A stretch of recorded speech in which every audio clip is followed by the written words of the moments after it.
a convoy of half a dozen black SUVs tore through the subterranean passageways of Hard Rock Stadium. These were the highly restricted subterranean routes typically reserved exclusively for the billionaires who run the Miami Dolphins franchise. Yet, the high-value individual secured within this convoy was a 20-year-old native of Quezon City in the Philippines. This grand entrance marked the way Alex Eala made her descent upon South Florida. She bypassed the standard tournament transport and complimentary rides entirely, receiving instead an elite security detail on par with a head of state. This extraordinary deployment was directly mandated by Florida's highest executive official. Half a dozen synchronized SUVs transported the athlete from the runway straight to her ultra-luxurious lodgings, navigating through the most heavily guarded gateways in the entire landscape of American athletics. It was the precise caliber of ceremonial greeting that the United States typically assigns to foreign dignitaries and prime ministers, the elite tier of individuals whom federal agencies utterly refuse to subject to a conventional customs queue. Yet, this royal treatment was orchestrated for Alex Eala, a 20-year-old racket prodigy currently holding the 32nd position at the 2026 Miami Open. Anyone pondering the reasoning behind this, wondering what could possibly compel the active leader of an incredibly influential American territory to pivot his administration's focus toward a 20-year-old court phenom from Quezon City, must understand that the justification lies plainly within the analytics. It merely requires knowing which metrics to examine. Following the young star's phenomenal campaign at Indian Wells, financial forecasters in Florida crunched the latest statistics. They evaluated box office frenzy, skyrocketing resort reservations, and massive spikes in global air travel, originating from Southeast Asia, across Europe, and spanning every global region where her fiercely loyal fanbase had planted its flag. The conclusions drawn from these reports left no room for debate. Alex Eala stands as the undisputed absolute pinnacle of financial gravity for the entire 2026 Miami Open. This incredible economic pull does not belong to the highest-ranked competitors, nor to the legendary veterans who have dominated the promotional posters for the last 10 years. It belongs to the 32nd seed, the young sensation hailing from the Philippines. This narrative transcends heartwarming sports journalism completely. It is pure, unadulterated calculus. Her massive legion of supporters is currently invading Miami, with a staggering force numbering in the tens of thousands. Upon their arrival, these enthusiasts do far more than occupy stadium benches. They completely sell out luxury suites. They pack high-end dining establishments. They inject a torrential stream of consumer capital into the regional ecosystem at a magnitude that no other athlete in the current bracket could ever dream of rivaling. The governor's administration analyzed those monetary projections and issued an immediate directive. Consequently, the moment the prodigy's aircraft made contact with the southeastern asphalt, a fortress of black vehicles stood ready. One must truly absorb the gravity of that visual. A 20-year-old hailing from the archipelago gliding through the exact same subterranean corridors that professional gridiron billionaires command when they wish to dodge. The common admission gates. This sequence was never drafted by the Women's Tennis Association's marketing department. This is the stark reality of modern politics and high-stakes economics, an arena driven entirely by hard statistics and monumental wealth. It represents a systemic acknowledgement that an absolutely unprecedented phenomenon is currently unfolding within the elite racket sports sphere, and its focal point currently wears the number 32 ranking. However, the staggering profits and explosive metrics illuminate merely a fraction of the broader narrative. Deep within the restricted corridors of the athlete lounges, a vastly different atmosphere is brewing. Insiders intimately connected to several elite contenders are whispering identical observations. Their sentiment is far from respectful awe. It drastically diverges from the standard athletic banter that usually trails a competitor who has recently struck a hot streak. Numerous highly decorated veterans have been monitoring the viral footage of the convoy, observing the massive fan invasion overtaking the metropolis, and witnessing a tsunami of media attention that completely bypasses them. The prevailing consensus bleeding out from these camps is a feeling of profound unease. These stars are neither mildly irritated nor casually arrogant. They are deeply shaken, realizing that the sheer precedent being established here carries colossal weight. Across a quarter-century of this prestigious tournament's legacy, the venue has welcomed titans who completely revolutionized the game itself. Legends like Serena Williams, Maria Sharapova, and Venus Williams icons who entirely reconstructed the aesthetic of the sport, redefined its ultimate ownership and transformed its cultural significance for an entire era. Yet, absolutely zero of those legends ever commanded the spectacular government-backed welcome that Alex Eala enjoyed over the past few days. Not a single one. Furthermore, the most staggering detail, the element that even the most deeply entrenched analysts failed to predict, goes beyond mere transportation. The gubernatorial administration did far more than simply orchestrate a flashy greeting. Confidential informants surrounding the operation revealed that the executive branch penned a legitimate territorial decree celebrating the young athlete's arrival. This binding administrative manuscript etched a monumental milestone into the tournament's history books, distinguishing her as the absolute first Southeast Asian competitor to secure such high-level bureaucratic validation. One must truly digest the sheer magnitude of that statement. This particular sporting event has been the home ground for immortal athletic empires. It has served as the battlefield for clashes that forged legacies and violently reshuffled global standings.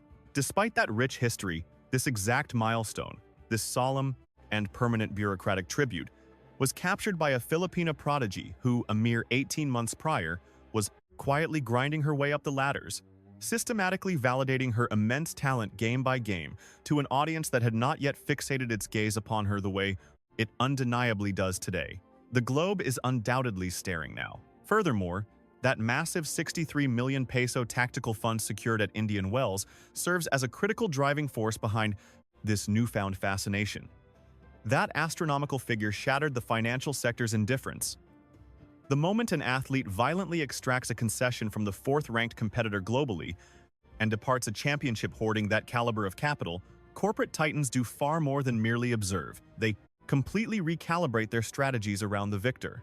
High-stakes financial strategists, lucrative brand alliances, and massive endorsement negotiations traditionally operate on completely independent schedules.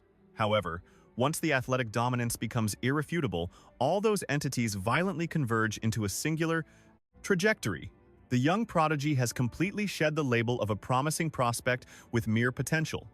She has morphed into an undeniable financial juggernaut, a reality that the Sunshine State understood perfectly.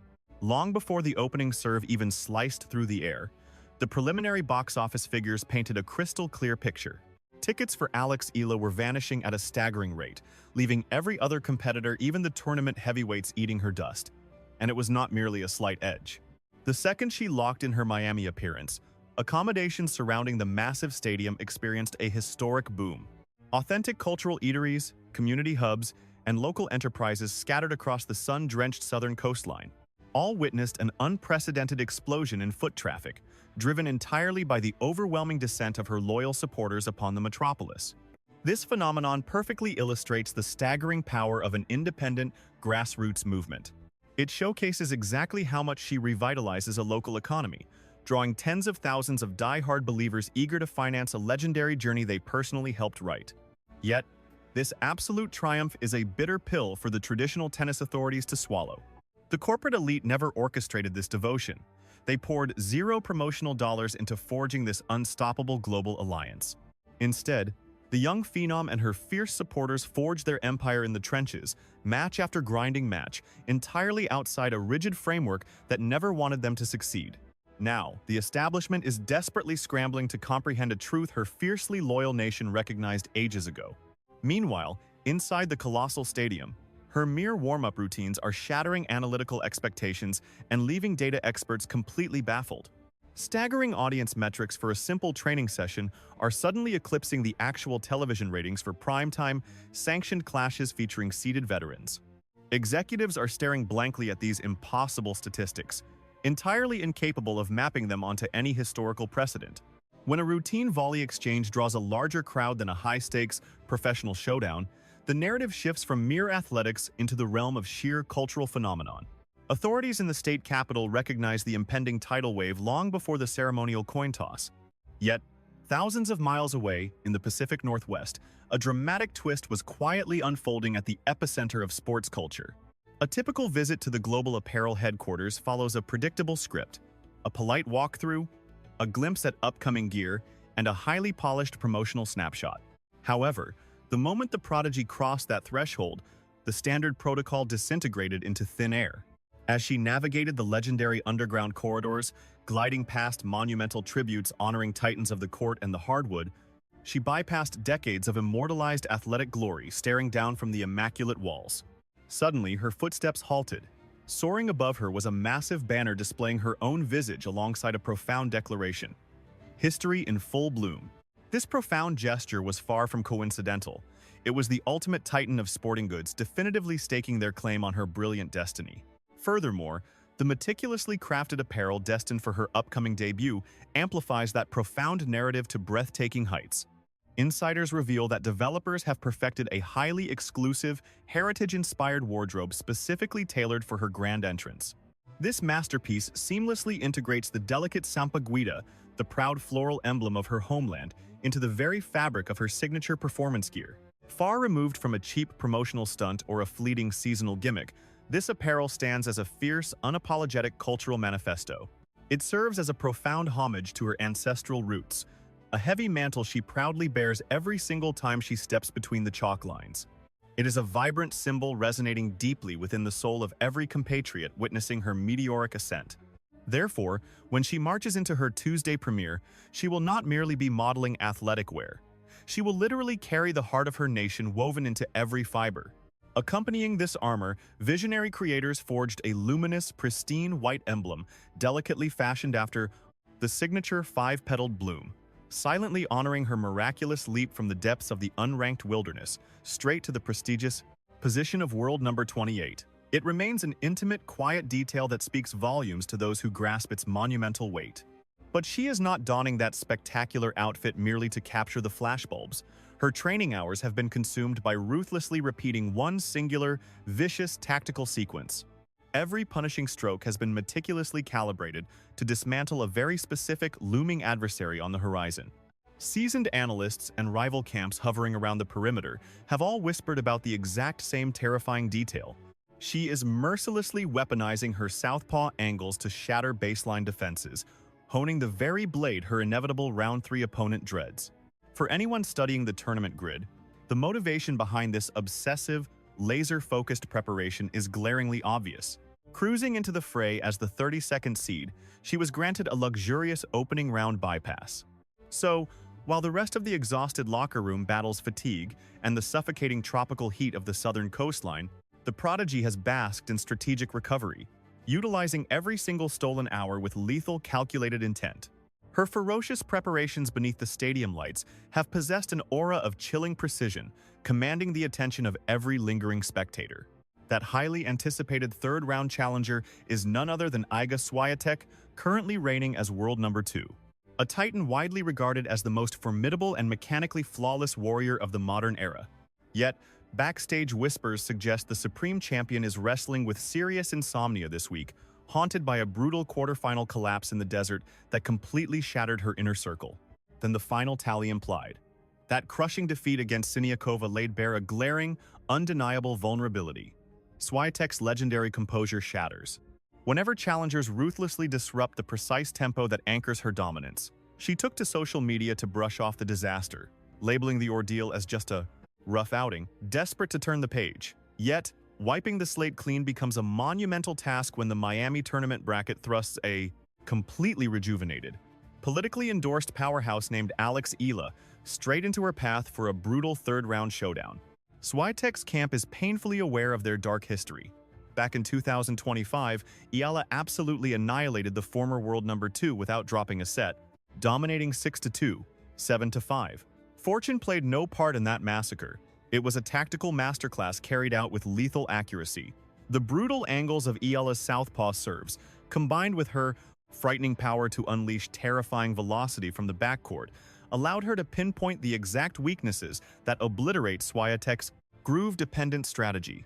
Her icy demeanor never melted, even when the second set became a war of attrition. That agonizing defeat proved so devastating that it forced Swiatek's entire tactical team to completely rewrite their playbook for battling left-handed combatants moving forward. Now, destiny forces a terrifying rematch. The version of Alex touching down in Miami for 2026 is a completely evolved predator. She is noticeably swifter. She possesses sharper instincts, With 63 million pesos from Indian wells fueling her spirit, a terrifying aura of invincibility backs every single strike during her training sessions. Furthermore, she enters the arena with more vitality than anyone else in the competition. Conversely, Swiatek drags herself onto the court burdened by exhaustion, the bitter taste of a fresh defeat, and the crushing mental burden of realizing that she is no longer the main character of this spectacular event. The spotlight has shifted entirely to the phenom wearing the Sampaguita gear. Striding through the colossal football stadium corridors, armed with the Florida governor's official blessing, Eala carries an undeniable aura of destiny. Every elite athlete understands the suffocating pressure of that shifting momentum. Insiders. To reveal that behind closed doors discussions among tour officials regarding this impending clash grew incredibly heated, primarily because Eala's broadcast ratings are not merely challenging the Polish star's metrics across various viewer categories. In targeted global territories and specialized fan communities, the rising star is completely eclipsing the veteran. Should these two titans collide early in the Miami tournament, the television statistics could legitimately shatter the records usually reserved for championship matches. The old guard meticulously constructed their 2026 marketing strategy upon the usual superstars expected to pull in the masses, yet Alex Eala is stealthily tearing that entire corporate blueprint to shreds right from the 32nd spot on the roster. The organizers are utterly powerless to stop it, as the tournament draw is locked in stone, and the fierce Pinoy army requires zero authorization to flood the stands. Everything leads up to this explosive climax. It is March 2026. Inside the colossal Hard Rock Stadium, Alex Eala steps onto the grounds holding the 32nd seed, marking the absolute pinnacle of her professional ranking heading into a premier-level gauntlet. She brings a massive war chest captured in the Californian desert. She proudly sports the iconic Sampaguita uniform. She clutches the political decree from the state's leader. Most importantly, she commands the most deafening, fiercely loyal legion of followers out of any competitor in the entire bracket. However, her ultimate crusade extends far beyond merely advancing through the rounds. Eala must violently protect 390 crucial ranking points secured during her miraculous run to the Final Four in this very city last season. More than just defending those numbers, she is hunting down an unprecedented piece of sporting history that the world has yet to witness.